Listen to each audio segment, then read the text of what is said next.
Welcome back to No Cap. Abbas, how are you, my brother? Good, bro. How are you? Good, man. It's Sol here. It's a pretty interesting weekend of rugby league. High-scoring games.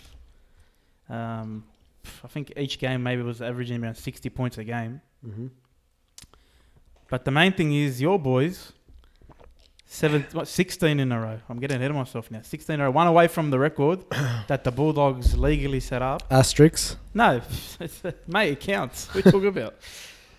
What happened that year that the Bulldogs got it? Someone tripped. There was no... Someone tripped, yeah. Oh, and no. It collapsed, yeah. Oh, okay. Salary cap was not in question? Sorry, no, someone tripped. Ah, Yeah. Tripped and blinked and yeah, that was it. Look, I'm just going to say about the boys, the Penny boys, you know. I've said it before and I'm going to say it again. Good win. But you know what? We're going to talk about it now. But big issue coming up in their next game. Let's get straight into it anyway. The Judiciary. Viliame Kikau was found guilty. Jared Hargreaves was found guilty. One copped a week. Actually, they both went to the Judiciary, right? One copped a week and one copped the fine. I'll give you one guess to see who copped the week. Is it the Rooster or the Panther? Guess. I don't know, man. I actually don't know with the Judiciary anymore. Like, I don't understand. I understand the carryover points, but I think it's just a flawed system. No, of course. I mean, it doesn't make. There's no common sense. I mean, it's just. Did that act earn a suspension? Yes or no? What's with the complications of carryover points? They got it right with Warrior Hargreaves. I think they got it right there. But Viliame's was on the same level. There's no different. Look, at the end of the day, Viliame's won. There was no outcome to that. There was no one got injured. No one anything. Jared Warrior Hargreaves made contact with the head, and Edwards' nose was bleeding. So, no, I get it. I'm not saying he deserves a week. No, but I'm saying like out of the two that you think would have deserved a week, you'd think Jared Warrior Hargreaves one would have deserved a week more than Viliame Kikau's one. Possibly. I think they both were let offs. I both think they were fines at the very most. If NRL is going to stick to the carryover points, I think they need to differentiate, just like kind of what soccer does in Champions League.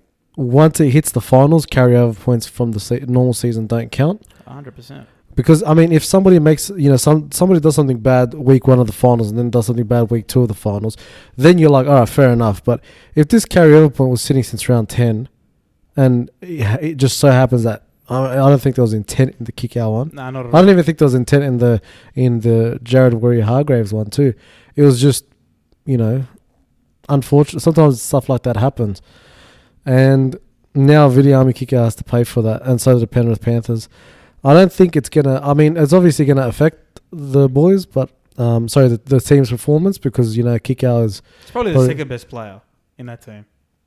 Second most important player in that team. Yeah, well... I think losing Cleary would be more important. No, of course, but I think Kikau's nearly there, bro. Like, he's so crucial 100%. to their attack. And 100%. Even defense, man, putting the hits on. When we were in trouble, he set up our first try. He's a game changer. Yeah. He's a game changer, man. It's massive, but look, we're not gonna it's happened. We have to live with it. And I think Kurt Capewell is gonna do a good job for the Panthers. He showed pretty good, played pretty good the last couple of weeks. You could put him there. You can either put maybe even Yo back there and put Leota at lock. You can. There's so many things you can do there. They'll leave Leota forward. They trialled Fisher Harris at lock. He could play there as well. The Judiciary panel, by the way, was Ben Cray, Sean Garlick, and Dallas Johnson.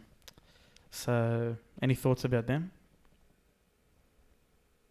Why?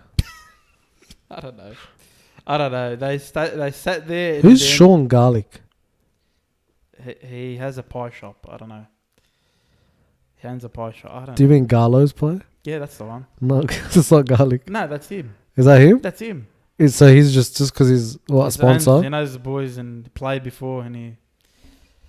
Fair enough. Yeah. Anyway, he's been rubbed out of the prelim Kikau. Staying on that kind of off-the-field drama,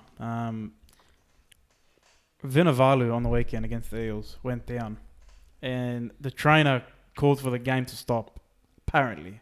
Mm-hmm. And it ended up being, obviously, a cramp. Surely we've gone past that rubbish. I mean, he was 40 metres from the play. I don't like Para, but they had a case there, man. Yeah, look, in that scenario, in scenario like that and scenarios like that going in the future, the responsibility of the trainer choosing whether he wants to stop the game or not, obviously he has to assess the injury first before he can stop the game. He has to determine whether it requires the game to be stopped if it's a serious injury. And if he stops the game for a cramp or anything that doesn't require immediate attention where it's severe, I think it's the ref's discretion to decide whether that's 6 again or not. Should be Because because 10,000, like they got fined 10,000. 10,000, that's it. What's Parramatta benefiting from that? Nothing. They lost all the momentum in that set, and now Melbourne just have to fork out $10,000 for something that could have. I mean, I can't remember what the score was during that time, but it's probably near the end of the game. Maybe the game is out of reach, but still, but again, forget about that part. If you're 40 metres away from the play, I mean, surely you're not affecting the game at that time. Unless it's serious. Unless it's like the guy, something's wrong with him. Yeah. You need to attend. There needs to be a halt to the game. Fair enough. But I don't even think an ACL injury warrants that. No. I think you're away from the play, no way. Yeah, I think neck injuries, head injuries, all those kind of stuff that where it comes into the, the well-being of the player that could affect their future. ACL is just a surgery that you need to do. I know it's going to affect their ability to play in the future, but it's not something that's going to affect their mental, so I think not in the middle of the play. It's not in the middle of the play. He's not in danger of getting run over or getting stomped on from other players. Like the play was going away from him. Yeah.